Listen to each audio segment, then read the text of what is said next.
5 Erik, de försöker givetvis också när de kommer ut på svängen inför upploppsvärden med dominans från Tindersmedberg på nummer 4 Mr. X.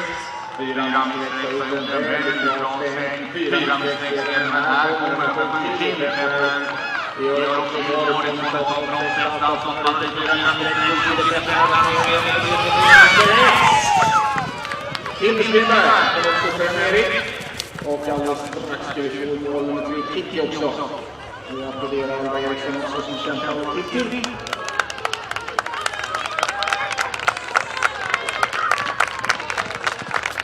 Det är Kitty i mål.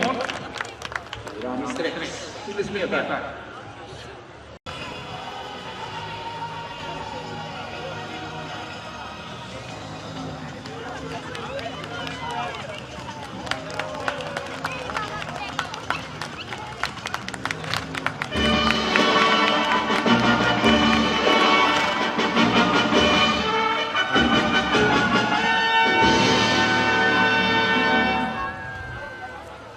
In i mina cykeln för att ta emot pris av oss från Täbstall och Foder. De andra här från Svenska Lopp som prisutdelare.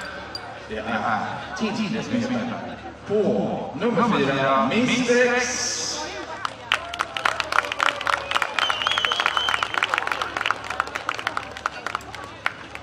Till det kan få lite hjälp kanske. Stort grattis. Kändes det också? Ja, Mr. X. Vilken kämpa på den starten har han gjort. Det är säkert 150 stycken, är det?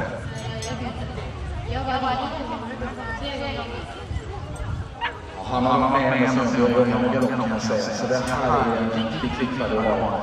Och du är också himla duktig till det. Vad siktar du på nästa lopp med Mr. X?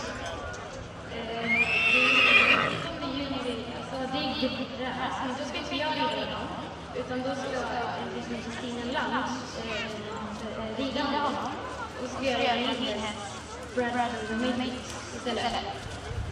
Bradstone Matrix, han är väldigt duktig. Då ska vi lycka till det och gratulera så mycket till dig och Mr. X. Tindersmedberg kommer här.